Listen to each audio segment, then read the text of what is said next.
ริญพรเด้อญาติโยมทุกคนทุกท่านนะทักทายเสาร์วันที่17พฤศจิกายน2568นะ18บ่เอา18กับ18หลงมือแล้วค่อยได้เบิ่งนั่นแหละมีหลงมีลืมมาละธรรมดาการกันดีนะขึ้นฝนลินเยอะๆแยะๆก็ไม่ได้ตกแห้งแหละเป็นมองอยู่ก็ว่าสิเข้าสู่หน้าหนาวแล้วนั่นแหละเหมือนกันเหตุปัจจัยของโลกนี่ก็มีคนอยู่คนไปคนมาอยู่วัดอยู่ว่าทั้งโลกก็มีคนเกิดคนตายเหตุการณ์ของโลกวุ่นวายว่าแล้วก็สิมองแบบศึกษาธรรมะให้เข้าใจก็จะเห็นความเบื่อหน่ายเนาะเห็นความวุ่นวายเห็นความบ่ทิ้งแท้ละแต่มาเอาจริงเอาจังในการพิจารณาอิเลได้ถ้าบ่พิจารณาอิเลก็บ่เห็นเลยก็บ่เบื่อหน่ายเลยบ่ศึกษาธรรมให้มันเข้าใจอิเลมันก็จักสิเบื่อหน่ายอีหยังเหรอก็ธรรมดาโลกเพราะว่าได้เพราะว่าเบื่อหน่ายในทางธรรมหมายถึงว่ามันมกมุ่นอยู่แต่เรื่องเดิมๆเก่าๆนะคือการเสพนั่นแหละเสพทุกเสพทุกมันลดมันเห็นความซ้ำซากความซ้ำซากของจิตใจไม่แม้นว่ารำคาญผู้นั้นผู้นี้ได้ธรรมะเนี่ยมันหมายถึงว่าจิตใจนี่แหละมันก่อกวดก่อความวุ่นวายก่อความบ่ให้มันสงบนะมีแต่การเสพการปรุงแต่งไปอยู่มองเลิกกับทุกข์คือเก่าถ้ามองด้วยปัญญามองด้วยความเข้าใจธรรมแล้วก็บ่มีอย่างเฮ็ดให้เฮาทุกข์หรอกบ่มีอย่างบังคับไม่เฮาทุกข์นะอันนั้นอันนี้โอ้ยมันเฮ็ดให้กูทุกข์คนนั้นเฮ็ดให้กูทุกข์นะมันบ่มีอย่างบังคับให้ทุกข์ใจมันทุกข์เองมันคิดเองมันปรุงแต่งเองเนี่ยมันหลงเองมันโง่เองนะเนี่ยมันสิเห็นเนี่ยนี่มันก็เลยว่าโอ้ใจนี่แหละมันเป็นเหตุให้ทุกข์ความเห็นนี่แหละบ่มีอย่างบังคับให้ทุกข์ดอกมีแต่สิ่งที่มายั่วยวนมาชวนให้ทุกข์แต่ความโง่มันก็เลยตามเข้าไปมันชวนให้ทุกข์ก็ทุกข์นำเขาอย่างชวนให้สุขก็สุขนำเขาชวนให้ไปกับสิ่งปรากฏนั่นแหละเห็นรูปงามก็งามนำเขาเห็นรูปขี้ร้ายนำเขาเห็นความทุกข์ก็ทุกข์นำเขาเดี๋ยวเห็นคนตายก็เขาให้ก็ให้นำเขาเห็นบ่ดีใจก็ดีใจนำเขาเดี๋ยวนี่แหละคือความหลงความเสพความเพลินไปในโลกมายาในโลกมายาแหละพระพุทธเจ้าเพิ่นเห็นแล้วเพิ่นไม่ได้ทุกข์ได้สุขกับโลกมันได้หลงโลกเฮานี่เป็นสัตว์โลกยังโง่ยังหลงกันอยู่ยังเสพอยู่ให้หัวเราะลื่นเริงอยู่สิ่งปรากฏอยู่นี่แหละเพิ่นจังว่าบ่มีหยังบังคับให้เฮาทุกข์นึกความโง่ในใจเจ้าของนั่นแหละแล้วก็ไปโทษว่าอันนั้นแหละเฮ็ดให้เฮาทุกข์คล้ายๆว่าเขาบังคับให้เฮาทุกข์ลูกเฮ็ดให้กูทุกข์หลานเฮ็ดให้กูทุกข์นั่นน่ะจึงไปยึดเขาไปลงเขาตัวตนยังบ่แม่นตัวตนเจ้าของเห็นบ่หันมาเบิ่งเจ้าของแล้วก็มันก็เห็นเลยว่าทุกข์มันอยู่ใส่ศึกษาธรรมเนี่ยมันก็เห็นว่าเหตุของทุกข์โลกร้ายโลกกิเลสตัณหาที่มันมีความมีเชื้อโรคนะติดตัวมาหลายภพหลายชาติละบ่มียารักษาเนี่ยมันได้มาเจอยาแล้วบัดบ่ฮู้จักรักษาบ่ฮู้จักใช้ให้มันทึมันก็เลยรักษาโรคบ่หายเจอหมอดีเจอยาดีก็บ่ฮู้จักรักษาแนวขล่ำก็ยังไปหากินอยู่เห็นบ่หมอดีซำใดก็รักษาบ่ได้ละแนวห้ามก็ยังบ่ฮู้จักขล่ำนะเบาหวานเนี่ยหมอห้ามกินอันนั้นอันนี้เด้ออย่างมันให้โทษเนี่ยไปเฮ็ดเด้อก็บ่ฟังมันก็สิดีบ่โลกสัวอย่าไปเฮ็ดเด้อผู้ใดเจ้าบ่ก็ยังเฮ็ดคือเก่ายังคิดมีดีกับผู้นั้นผู้นี้เด้อคิดมีดีก็ทุกข์โง่ก็โง่เจ้าของก็ทุกข์จังสิไปโทษไปแม่นบ่เนี่ยก็แนวเพิ่นมาบอกให้รักษาจิตรักษาใจเจ้าของบ่ให้ทุกข์ก็ยังบ่ยอม ใช้สติปัญญาความรู้ที่ได้รับมาก็คือรับยาจากพระพุทธเจ้าจากครูบาอาจารย์นึงหมอมารักษาใจเจ้าของนี่โทษผู้ใดซะมูจักกินยามูจักแก้ไขเห็นปะบ่ดีแหละโลกเจ้าของก็แหละกิเลสมันส่วนนะกิเลสก็คือโลภเสียงกินรสรวมทั้งจิตใจเจ้าของนั่นแหละกิเลสสมานมันนี่กิเลสในใจเจ้าของนั่นแหละกิเลสกามวัตถุกามวัตถุเป็นเครื่องล้อของกามไอ้เนาะโลภเสียงกินรสล้อลวงให้จิตนี่เกิดกิเลสมันมีอยู่แล้วละกิเลสเป็นบ่เกิดมากับกิเลสก็มากับตัวตนนี่แหละจังว่าเราต้องมาเรียนรู้ให้มันเห็นชัดได้มาเข้ามาบวชเป็นพระเป็นชีเป็นผู้ใครในการศึกษาคำสอนพุทธเจ้าก็ยังบ่ฮู้ยังบ่ศรัทธาไม่เห็นทุกข์อยู่ยังแต่โทษแต่คนนั้นคนนี้เฮ็ดให้กูทุกข์อยู่บ่ฮู้ว่าความคิดเจ้าของเป็นเหตุให้ทุกข์ความโง่เจ้าของนั่นแหละจังว่าไปอยู่ใส่มันก็ทุกข์คือเก่าแล้วโง่คือเก่าจักรักษาใจเรียนรู้อุปทานขันธ์เขามาส่วนไปเที่ยวมันมีโครงการไปเที่ยวกันอยู่นี่ก็ได้โอ้ยเบื่อเขาบอกจะไปเสือแล้วไปเห็นนี่อย่างคือเก่านะศึกษาธรรมะแล้วหรือมันไปเห็นรูปเสียงกินรสไปกินอย่างแซ่บๆก็คือเก่าแหละกินแล้วขี้อ้อเป็นผ้าเนี่ยมันหงายกินหงายอยู่หงายนะต้องเหลืองหลายนะคุยกับครูบาอาจารย์เพิ่นก็เพิ่นไปหาอยู่มองป่าอยู่เขาเพิ่นเอาเรือบินชาวบ้านมาฉันแล้วกินยังก็ได้ภาวนาแม้นอีหลีว่าครูบาอาจารย์เพิ่นเฮ็ดนั้นล่ะบ่ได้วุ่นวายกับเรื่องกินเรื่องฉันบินชาวบ้านอย่างมากก็อันนั้นแหละมันวุ่นวายมันสบายได้คือพระอยู่ผู้เดียวบินมาชาวบ้านมาบ่มาก็กินแล้วไอ้มาหลายคนจากแม่นหยังเห็นบ่ตกแต่งประดับประดาบางคนก็เยอะมันนี่กินแซ่บๆมันมีแซ่บสิบ่ได้บุญหัวนี่กลายเป็นความวุ่นวายฮะจริงๆง่ายๆพระมันอยู่ง่ายๆได้เฮาก็ง่ายๆกินหยังก็ได้นี่เฮ็ดไปมันบ่เป็นทุกข์ก็เฮ็ดไปโลดอย่าเป็นทุกข์เฮ็ดหยังเนี่ยนะเฮ็ดกับปรุงกับเขามันเป็นทุกข์แล้วอย่าไปเฮ็ดมันเป็นบาปเนี่ยนะเฮ็ดด้วยความสุขด้วยความสบายใจเป็นบุญนี่เฮ็ดบุญแล้วมันหายเดียวเนี่ยมันบ่แม่นบุญได้เฮ็ดบุญให้พ่อให้แม่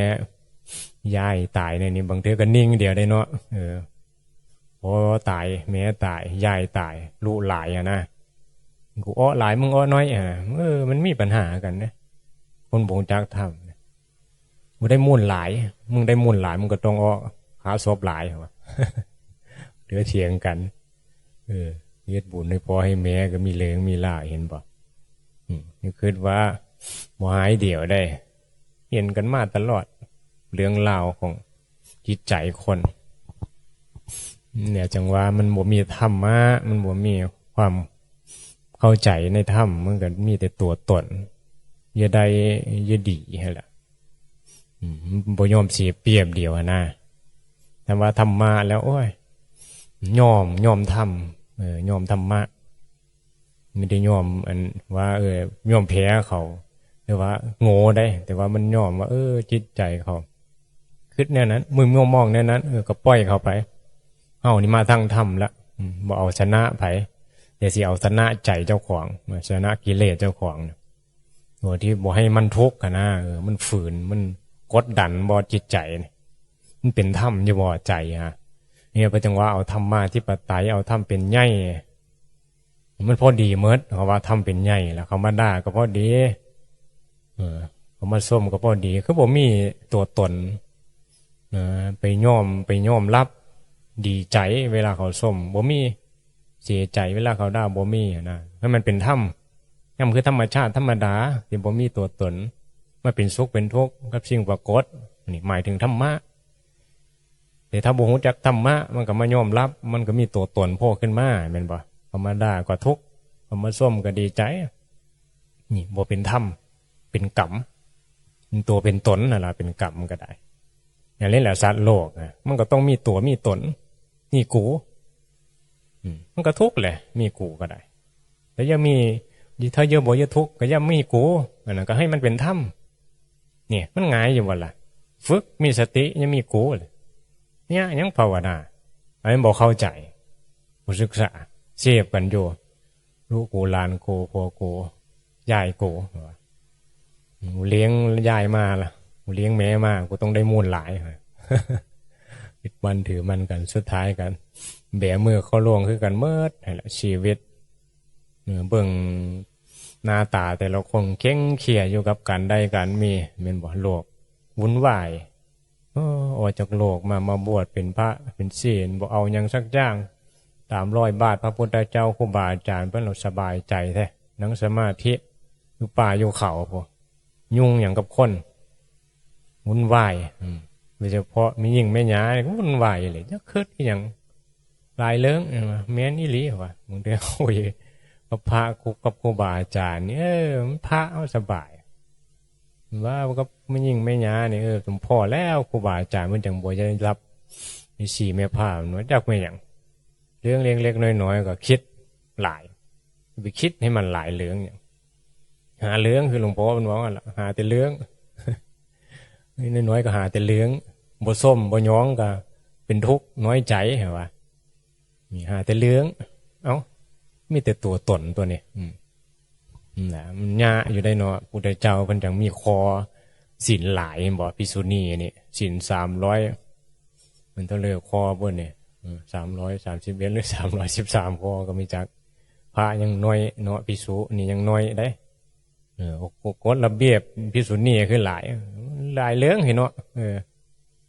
มันต้องเลยบังคับบังยัดหลาย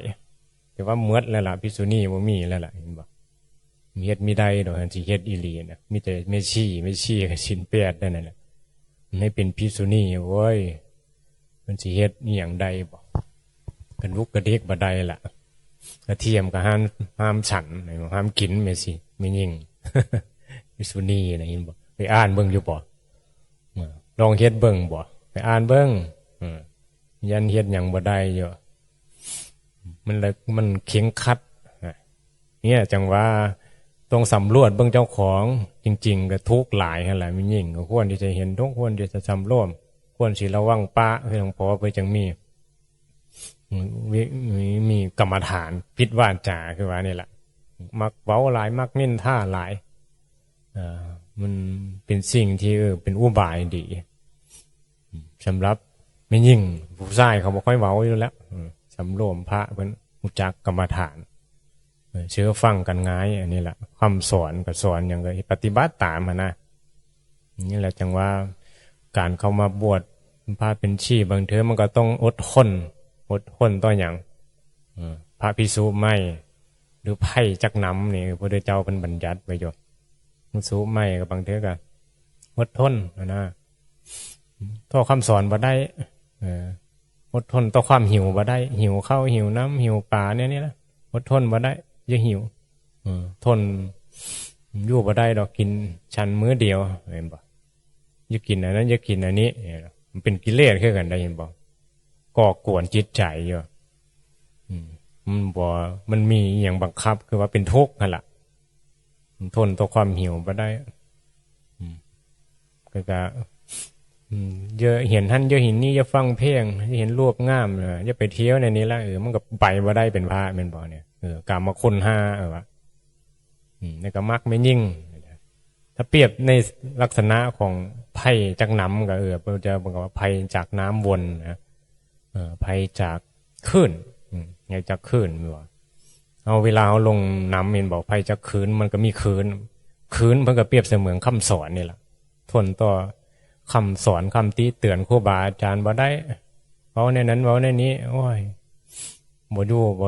ทนละนะเนี่ยคืนนะคืนมันกระทบมาแล้วมันทนบ่ไหวซัดไปน้ำคืนไผ่จักจระเข้เพิ่นว่ามันบอกอยู่ในน้ำมันก็มีจระเข้มันบอกก็คือความหิวหั่นล่ะมันบอกความเห็นแก่ปากท้องมันโอ้ยหิวเข้าอยู่บ่ได้ละอยู่วัดไปดีกว่าทนความหิวบ่ได้เป็นจระเข้ไผ่จากกรรมคุณไผ่จากน้ำวนนั่นละเข้ามาบวช ออกจากกามเนาะออกจากกรรมคุณห้าเป็นบอกให้หลงในรูปในเสียงในกลิ่นในรสโอ้ยมันทนบ่ได้มันจะเห็นอยู่ฟังเพียงคือว่าวนกลับไปหากรรมคุณคือเก้าเด็กภัยจากปลาร้ายปลาร้ายก็คือกับมาตุข้ามไม่ยิ่งนั่นแหละมักไม่ยิ่งพระมักไม่ยิ่งก็ซีกนั่นแหละเห็นปะเนี่ยปลาร้ายฆ่าไปเปรียบเสมือนภัยจากน้ำแมนอิหลีพุทธเจ้าเนี่ยเปรียบน้ำเปรียบภัยพิสุต่างๆก็มันคือกันเมื่อว่าผู้ชายไม่ยิ่งคือกันเห็นปะมันก็กิเลสตัวเดียวกัน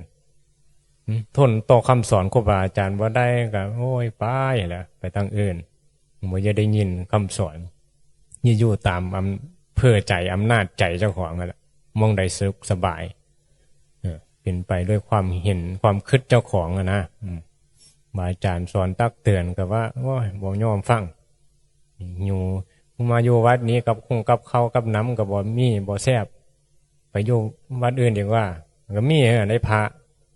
เขาเคยเห็นอยู่พระโอ้ยไปบิณฑบาตบ้านนี้บอกค่อยเสื้อบาทเข้าบ่หลายคือหมู่บ้านนั้นไปอยู่บ้านนั้นดีกว่าเห็นป่ะอันนี้ก็เห็นแก้ปากท้องเพราะว่าไปอยู่วัดนั้นมันได้กินหลายของดีกินนิมนต์ก็มีนะได้เงินโอ้เห็นบ่ต่างกันอยู่ได้เห็นบ่อยู่ในวัดในป่าในเขาโอ้ยกันดารบ่อยู่บ่เห็นแก้ปากท้องไปอยู่มองนั้นมองนี้บ่ได้รูปเสียงกินรสได้ไปเที่ยวไปอยู่วัดนั้นดีกว่าเห็นมาปวดก็เห็นบ่มันบ่ได้ศึกษามันก็หลงคือเก่าโง่คือเก่าทุกข์คือเก่าเนี่ยนี่จึงว่าเป็นสิ่งสำคัญเราต้องมีศรัทธาตั้งมั่นในคำสอนพระพุทธเจ้าบวชออกมาอย่างศึกษาอย่างที่มันจะก่อให้เกิดประโยชน์ชีวิตเนี่ยอยู่เพื่ออย่างยังหลงยังเพลินอยู่กับรูปเสียงกินรสอยู่บ่ยังหลงว่าตัวโกอยู่บ่ลูกโกพัวโกของโกอยู่บ่วัดโกว่ะบางคนเป็นพระบางทีก็เป็นวัดโกกูเป็นเจ้าอาวาสกูเป็นพระโคก็มีเห็นบ่นี่ยังมีตัวตนอยู่มันก็ยังทุกข์ยังมีกรรมบ่ได้มีความเข้าใจในจุดประสงค์พุทธเจ้าที่สอนให้เฮาละอุปทานขันธ์ละกิเลสตัณหาเนี่ยนี้แล้วมันจังว่า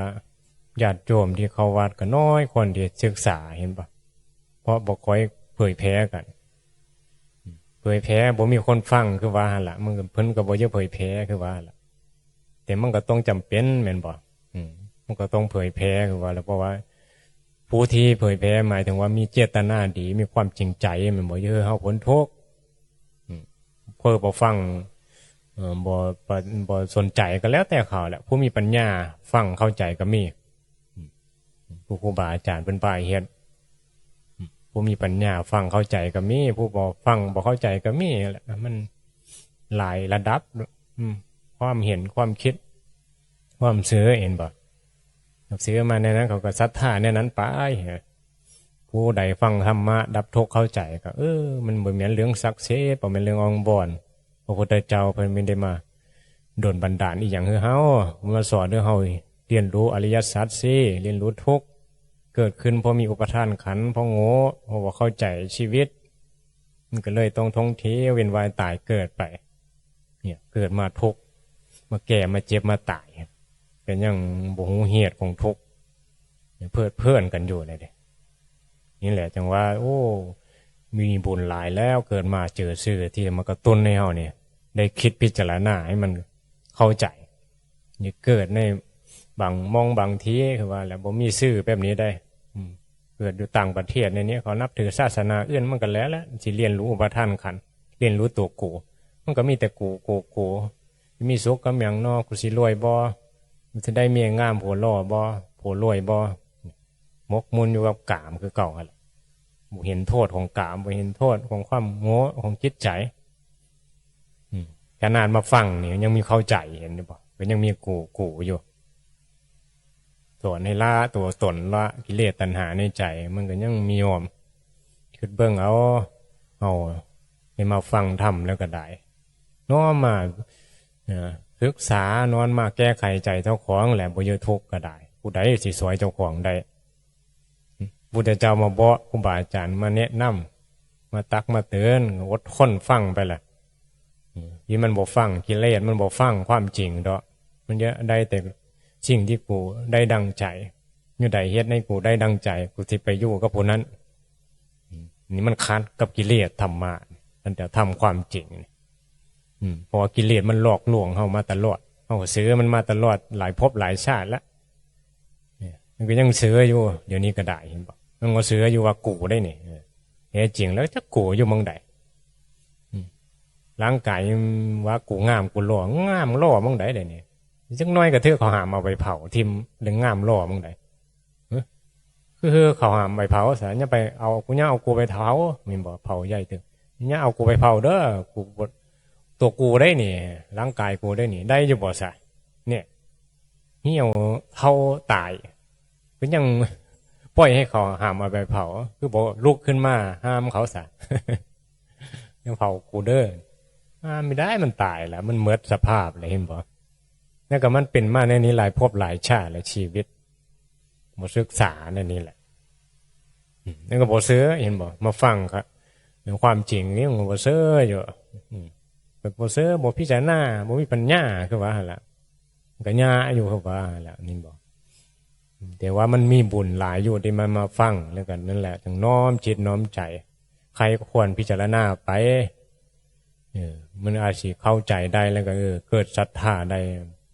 ศึกษาปฏิบัติไปมันก็สิพ้นทุกข์ได้แหละเนี่ยมันทุกข์มันเสียน้ำตามันจะหลายภพหลายชาติแล้วยังโง่หลงกันอยู่อะไรอวรกันอยู่เนี่ยศึกษาธรรมะดีกว่าปล่อยว่างละตามพระกรรมฐานเพิ่มตามพ่อแม่ครูบาอาจารย์เพิ่นปฏิบัติเนี่ยบ่ได้มีอย่างเป็นของเฮาสักอย่างศึกษาธรรมะดีกว่าเนี่ยเรียนรู้นี่คำสอนพุทธเจ้าเนี่ยคือเขาแย่งเอาโลกเขาสิเอาอย่างในโลกเขายึดโกงเขายึดกินนี่อย่างในโลกมีตัวกูทั้งนั้นแหละจะได้ฮะเม้นบ่นี่แหละพิจารณาเบิ่งศึกษาคำสอนครูบาอาจารย์นี่มันเข้าใจมันสิโอ้สบายในความกังวลสิ่งต่างๆเพื่อสิหายเพื่อสิได้ก็เรื่องของเขาเนาะสิรวยสิจนก็ไม่ได้อิจฉาดอกแม่นบ่ความสุขมันอยู่ในการที่เข้าใจเหตุปัจจัยที่เฮาเป็นอยู่นี่พอใจเนี่ยพอใจคือพอดีนั่นแหละพอดี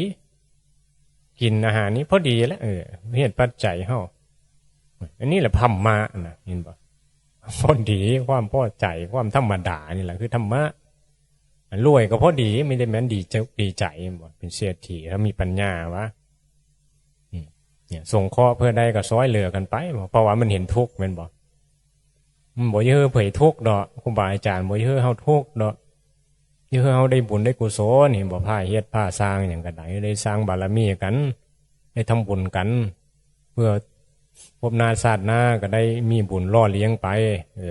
ในฟังธรรมนี่ก็ได้เกิดปัญญาก็ได้สะสมไปไม่ได้แม้นมาบังคับให้เฮ็ดงานหรือว่าบังคับให้ทุกข์แต่ว่าความเห็นของเฮาบ่มีนั่นล่ะบ่เข้าใจฮะล่ะมันทุกข์เองนี่เป็นเรื่องของเจ้าของเห็นป่ะนี่พิจารณาเบิ่งดีๆเนาะว่านํมาฟังสำนี้ละสาธุ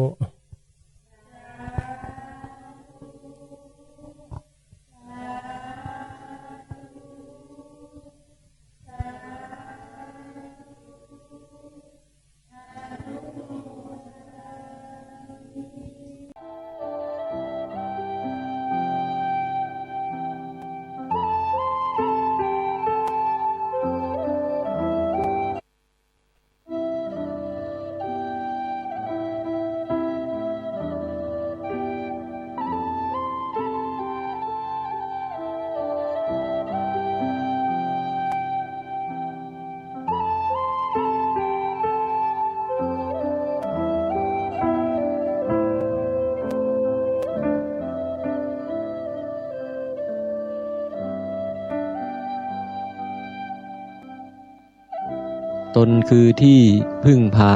อันประเสริฐ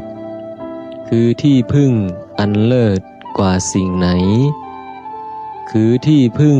อันวิเศษกว่าสิ่งใดคือที่พึ่งอันพึ่งได้ตลอดกาลอันคนอื่นใครเล่าเราพึ่งได้ ทั่วพระไทยมีเพียงตนคนกล่าวขาน พึ่งคนอื่นพึ่งได้แน่